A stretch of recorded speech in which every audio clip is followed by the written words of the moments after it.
Ten,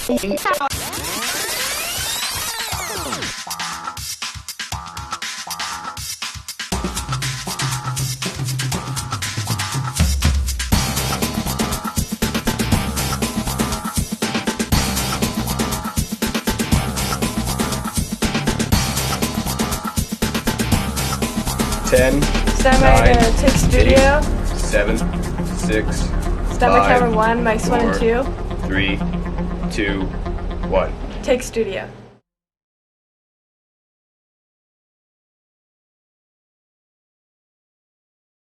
Hello and welcome back to another episode of MCTV News. I'm your host, Will Campeau. And I'm Aidan Chorney. On today's show, Will Campeau brings up some Rentz and Rover's pet services, Ella Boissonneault takes us to the Midstream thrift shop, Farough went to the grade 9 track meet, and Avery Thompson got intense with the election form. But first, here's our top story. The days leading up to exams can become very stressful for students, so people need to find ways to cope with this stress. Reporter Winsor brings us this piece. School can definitely be a stressful place. Arguably, one of the most anxiety-inducing parts of academics is testing, such as exams. Exams can be stressful because there's a lot of pressure to do well on exams, especially when you're grades 10, 11, 12, and your exam weighting starts to mean something a bit more. And then definitely that performance piece. How am I going to perform on this test? Usually there's something riding on it. There's all these little things that kind of pile on top that can make exams just seem really, really stressful, and they are. This type of anxiety presents in many ways, and it is different from person to person. Some people will sweat, get sweaty hands, sweaty armpits. Jitters, shaking legs, dry mouth, fast racing heart. But oftentimes when we feel stressed, we feel it somewhere in our body. We can relieve these symptoms in many ways, such as deep breathing and making sure to be prepared. I also really encourage the pirate method. If you come up to a question that you're really not sure how to answer it, don't waste more than 30 seconds, abandon it, put a star beside it and move on. Ask for a blank sheet, write down everything you can remember. One, that shows that you actually do know something, and two, it increases your confidence that you remember it. In March, MCHS began a test anxiety group to help students develop strategies for dealing with exam stress. Though the group is over now, it is planning to resume next year, and there are still resources throughout the school, so don't be afraid to reach out. Instead of saying, I'm not going to do well, we don't have any evidence for that yet. We try and reframe that to, I studied really hard, I feel prepared, I'm going to write my test. Just remember you're going to do great on your exams. It's not the end of the world if you happen to flunk one. It happens to the best of us. Just remember to try your best, and I believe in you. For MCTV News, Winsor reporting. With spring coming to a blazing hot end, temperatures are not looking like they are going to cool off anytime soon. We here at MCTV were wondering if there's any chance at some nice cool temperatures. So here in the studio is meteorologist Farough to give us our weather forecast. Thanks, Aidan. Over here, so let's take a look at our national forecast. Woo, sorry. So up in Whitehorse, we have partially cloudy with a high of 8 degrees. Up in Yellowknife, the smoke has moved upwards, it looks like, so we have a high of 17 in Yellowknife with smoke, not clouds. In Vancouver, we have mostly cloudy with a high of 13. In Regina, we have partly cloudy with 27. In Winnipeg, we have partly cloudy with 23. In Toronto, we have sunny with 28, lucky. In Montreal, we have partly cloudy with 28. And over in the Maritimes, we have Halifax with cloudy at 26. St. John's with mostly cloudy at 10, it looks like. And up in Iqaluit, we have mostly cloudy at a high of 2. Let's take a look at our provincial forecast. So up in high level, we have a cloudy with sun at a high of 16 degrees. Up in Fort McMurray, we have a high of 20 with sun again. Up in Grand Prairie, we have some sun and some rain at a high of 9. In Edmonton, we have some sun and some storms with a high of 15. In Jasper, it looks like we have more sun and storms with a high of 13. In Red Deer, we have a high of 18 with sun. In Banff, we have some sun and clouds, a high of 17. In Calgary, we have a high of 18 with some sun and clouds. And in Medicine Hat, we have mostly cloudy at a high of 25. Let's take a look at our weekly forecast. Nope, current conditions, sorry. So our current temperature is around 18 degrees Celsius with a wind of 12 kilometers an hour northeast. Relative humidity is about 71%. Sunrise started at 5:10 a.m. today, and sunset was at 9. Sunset will be at 9:53 p.m. Let's take a look at our 7-day forecast. So Thursday we can expect some rain with a high of 18 and a low of 10. Friday we can get some partially cloudy with a high of 22 and a low of 7. Saturday we can get mostly cloudy with a high of 24 and a low of 10. Sunday we can get some sun and clouds with a high of 27 and a low of 12. Monday we have some more storms with a high of 23 and a low of 13. Tuesday we have some clouds with a high of 10 and a low of 10. And Wednesday we have some storms and with a high of 24 and a low of 8. Back to you, Aiden. Thanks, Bree. Many people in Morinville and nearby towns own dogs, and they need a place where their pets can get the loving care they deserve. This is what Rentz and Rover's Pet Services is all about. To show us this loving place is reporter Will Campeau. Rentz and Rover's Pet Services allows for pet owners to get their dogs cared for a day. But how did this business start? We had an Airedale Terrier named Hurley, and when we first got him, obviously he was a puppy, and we had a summer holiday planned, and we didn't really know what to do with him. Kenneling wasn't really something that I wanted. I didn't really want him in that situation. So that was a challenge that we face as pet owners, and I kind of just figured that we weren't the only ones. So that opened up the idea to have some pets come to our house, and then just word of mouth kind of spread, and we ended up with the full clientele list. There are many services provided at Rentz and Rover's. We do daycare, overnight care, boarding, cat check-ins, walking, pet taxi, and we have some pet wellness services. We love it there. We have 3 toy poodles that we take there 2 times a week for playgroup.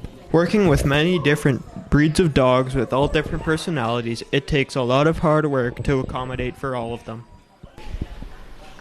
It takes a lot of work sometimes. It depends on the number of dogs we have in the day. Every dog's so different, even the same breed. We see the same kind of quirks and things from the same breed dogs, but their personalities are very different. It also helps that we do a very thorough assessment before the dogs come in, so we are able to view their temperament prior to them coming into the daycare. Customers believe that Rentz and Rover can provide a good environment for anyone's dog. It's a nice, clean facility, very friendly staff, and she does a great assessment job so that your dog isn't put with a dog that wouldn't suit your dog's compatibility. Rentz and Rover is located on Main Street, Morinville, and is open most days of the week. For MCTV News, Will Campeau reporting. Here are your school announcements for Thursday, May 31st. If you are a student interested in the Summer Work Experience program, please ensure that you return your program permission form to Mr. Lessard directly or through the office in order to be registered. MCHS will be hosting Color Wars between the grades on June 1st. Grade 9s will be green, grade 10s will be red, grade 11s will be yellow and orange, and grade 12s are blue. The grade with the highest percentage of their colored shirts wins a dilly bar lunch and a hot dog lunch. For anyone interested in ordering a yearbook, the deadline to do so is June 7th. The cost to purchase a yearbook is $40, and they can be bought by bringing money to the office or online. Contact Miss Wiley for any information. For these and all other school information, keep connected by listening to the daily announcements, logging in on the school's website at www.mchs.gsacred.ab.ca, or by following the school on Facebook, Twitter, or Instagram. As well, be sure to subscribe to our YouTube channel by searching MCTV Morinville. When people want nice low prices to shop for a variety of different things, like decorations, clothing, and other miscellaneous goods, they can go down to the Midstream thrift shop for all the shopping needs. To show us this thrift shop and all of what it has to offer is reporter Boissonneault. Giving back to the community is a full-time job and requires hard work to see it through. Here at Mainstream Society, that is their goal. Midstream is a helping organization. All the money that we generate goes back into the community. We're all volunteers. And our objective, our mission is to help those in need. Actually started in 1995. So it has been part of the Morinville community for a long time. I'm the one that's in charge of all the money for both organizations. So I take the deposits to the bank, I write the checks. The volunteers at Midstream help out in every way they can by working hard to give back to our community here in Morinville. What we do is we support the Morinville community. So we're all volunteer. We don't have any paid staff, and we have a very small group of volunteers. But all of the money that we make in the thrift store goes to support various community organizations and support organizations within the town. We are like 100% nonprofit and 100% volunteer run. We accept donations of household goods, clothing, small appliances, knickknacks, anything like that. We take donations during business hours. But from an organization perspective and an individual perspective, there's nothing like volunteering and giving back to the community. Besides the thrift store, they also provide to the town as much as they can. They donate to Jesse's House and the food bank and also help out with Christmas hampers during the holidays. They support people in need and provide assistance, and they aim to help with hardship within the community. We're a well-oiled machine. We function very well. Our volunteers tend to have been here a long time. And sometimes it's hard to generate new volunteer help, but we have been lucky the last few years. Like bringing people up instead of watching people that are hard done by, or that are suffering, or that are not able to keep up on their own. If we can bring everybody up together, I think that benefits everyone in the end. Every community desperately needs. The need is never diminishing, it's always increasing. Last year, Midstream was able to raise $22,000 from the thrift store and give it all back to the community, all thanks to the people who helped out and even to those who donated. Help is always needed, and they provide that for the community of Morinville. Donating and getting involved is a good way to give back, so look into it if you're interested. And with that, this is Ella Boissonneault reporting for MCTV News. Welcome back. Here with all of recent sports league updates, including the NHL and MLB, is our very own in-studio sports reporter, Bri Farough. Thanks, Aiden. In the NHL, the Stanley Cup Finals will begin this Saturday evening with the 8th-seeded Florida Panthers facing off against the number 1-seeded Vegas Golden Knights. In the NBA, the finals begin tomorrow night with the Denver Nuggets hosting the Miami Heat in Game 1 of the series. In the MLB, the Toronto Blue Jays beat the Milwaukee Brewers 7-2, the Los Angeles Dodgers tripled the Washington Nationals 9-3, the Philadelphia Phillies lost 0-2 to the New York Mets, the Cincinnati Reds scraped by the Boston Red Sox 9-8, and the Arizona Diamondbacks beat the Colorado Rockies 5-1. Up next, earlier this month, MCHS hosted the annual Junior High Track Meet, which featured grade 7 and 8 students from GH Primo along the grade 9 students from MCHS competing in a big variety of events. I was there to cover all the action, and I have the footage and the sunburn to prove it. The Grade 9 Track Meet is an annual event for all 9th grade students to spend a day in the sun and show off their athletic skills. It is a full day off classes, instead competing in sports like sprinting, endurance running, long jump, and many more. I chose mostly field events because I'm not that big of a runner, but I did 200 meter and turbo, javelin, shot put, and triple jump. I think it'll be pretty good. I actually didn't memorize them, but I wrote them on my arm. Javelin, triple jump, shot put, and the 400 meter. Many of these students have been training for this day for weeks, all specializing in their different events. Each class has spent roughly a week of in-class preparing alternating event practices each day.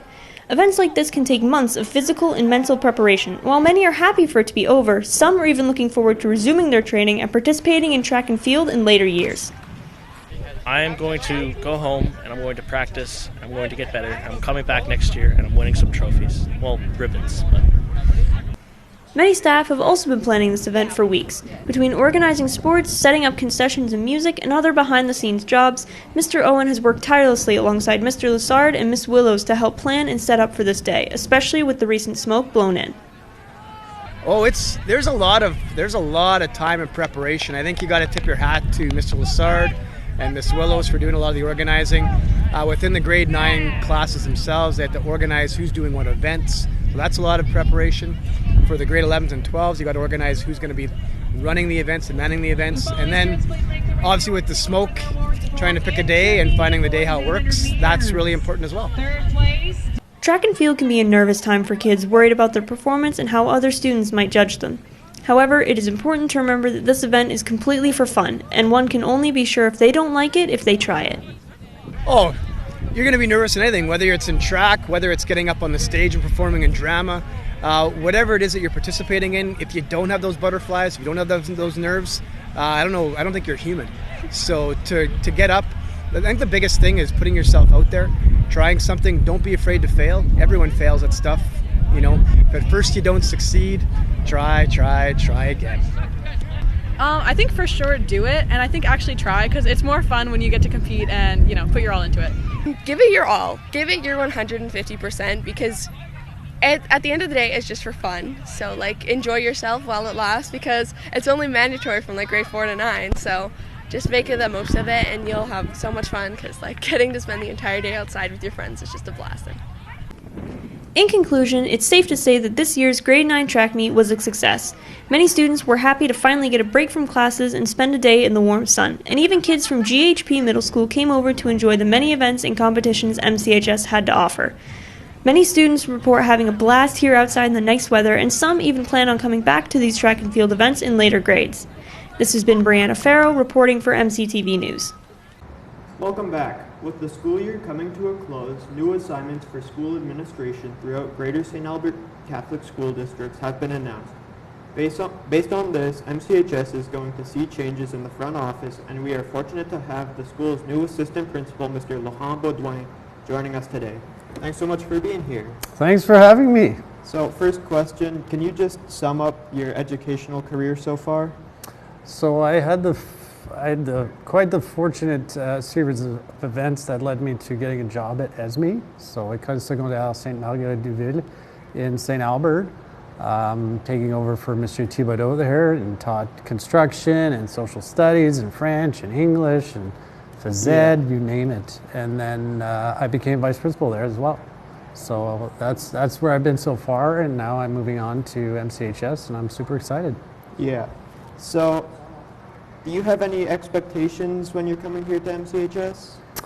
I wouldn't say I have any expectations. First of all, I don't love to live that way. I like to just approach the situation for what it is and just make the best of it. However, I've heard in the community that MCHS is a fantastic place with amazing kids and amazing teachers. So I'd be lying if that didn't play in a little bit there, but those are all good expectations. So I'm really pleased to hear all that. Yeah. So is there any current MCHS staff that you've previously worked with that can help you ease this transition to the new school? Yes, I've gotten to know Mr. Clayton just by being in administration. We have meetings every month together, so I've had a chance to get to know him. And Madame, I can't think of her last name right now, but Madame Karina, she also is part of that group, so I've got to know her. I know your construction teacher, again, knowing them by first name, Kyle. What's his last name? Coxon. Mr. Coxon. I've worked with him a little bit. Mr. Adams as well. I've worked with him. So that's kind of the extent of the people that I've worked with before, but I've had a chance to meet a lot of the other staff, and they've all been making the transition really smooth so far. So. Yeah. Have you set any goals for yourself here at MCHS? I mean, my goal as an educator has always been the same, and that's to have kids learn to love and love to learn. And it sounds a little cliche, but I believe that love is really important, and I believe learning is extremely important, and being a lifelong learner and constantly wanting to learn, because we live in such a dynamic society where things are changing all the time. So if you love to learn and you can love, I think that makes for the best human beings. So if I can contribute to that, that is my goal. Yeah, of course. What is the best and the worst part of your job? That's a good question. I would say suspending students is the worst part, so that's not fun. The best part is, I would say, my interactions with kids and students and getting to know them. And when I interact with students, I see hope, and that's why I'm a teacher. I love engaging youth and hearing their great ideas and just helping them grow as people and see them become what they want to be in the future and make a positive impact on the world. Of course. And just as a final question, can you tell us an interesting fact about yourself? Well, I've got these really weird thumbs. I don't know if you can see them properly, so that's kind of interesting. Yeah. I've also done a lot of traveling. So I once did a holiday or a trip in Asia, Australia, and New Zealand for 6.5 months. So that's kind of interesting too. Yeah, that is interesting. Yeah. Well, thanks for coming on the show. Thanks so much for having me, Will. On the evening of Wednesday, May 17th, the 4 candidates running in the Morinville-St. Albert riding faced off in a provincial election forum. Candidates from the Alberta, Green, New Democrat, and United Conservative parties were asked a series of questions by a moderator to a packed house of onlookers. Reporter Avery Thompson was there and files this report. As of 2 days ago, on May 29th, the Alberta provincial election took place, naming Daniel Smith of the UCP party, now Alberta's official premier, and Dale Nally of the UCP party as Morinville and St. Albert's new MLA. Even though the election is over, doesn't mean we shouldn't continue our political education. The following is information on each party and the candidates that represent them. Dale Nally is UCP's Morinville riding representative. Formed on July 22, 2017, the United Conservative Party of Alberta believes in standing up for Albertans and making Alberta as strong and free as it can be. As a party, they stand for control spending, dramatically reducing government size, protecting individual rights, and protecting from intrusion by government. The NDP, or the New Democratic Party, is a party with views focused more left of center. Their party believes in making life more affordable for everyday people, protecting our air, land, and water. Also a part of their promise to Alberta is reconciliation between government and First Nations communities. The NDP is represented by Karen Shaw in the Morinville-St. Albert riding. Wayne Ruffiange, former principal of Morinville Public School, is the Alberta Party's St. Albert and Morinville representative. The Alberta Party believes in more accessible education, more funding towards mental health, increased funding to healthcare, and reducing dependence on royalty revenues. The Green Party of Canada is an environmentally conscientious group that vows to halt and reverse material inequality, encourage an ethic of sustainability within youth culture, encourage participatory democracy, social justice, ecological wisdom, and respect for diversity. Kurt Klingbeil is our Morinville-St. Albert representative for the Green Party. And that's only a fraction of what these parties stand for and believe. For MCTV News, Avery Thompson reporting. And that's it for another episode of MCTV News. Join us again next week when we'll be bringing you pieces on the MCHS Spring Play, the Student Vote, the MCHS Color Wars, and a special music video presentation. All this plus your sports recap and your 7-day weather forecast on the Wednesday, June the 9th episode of MCTV. So tomorrow's Color Wars, today's Western Day. And I was excited for Western Day, that's why I dressed up so nicely. Yeah, I didn't participate today. I just don't have anything Western, but tomorrow I'm definitely going to try to participate in Color Wars. We got to win. Yeah, we got to win. Someone's got to win this. Got to get that hot dog. Oh yeah, hot dog and dilly bar. From all of us at MCTV News, I'm Aidan Chorney. And I'm Will Campeau. Thanks for tuning in.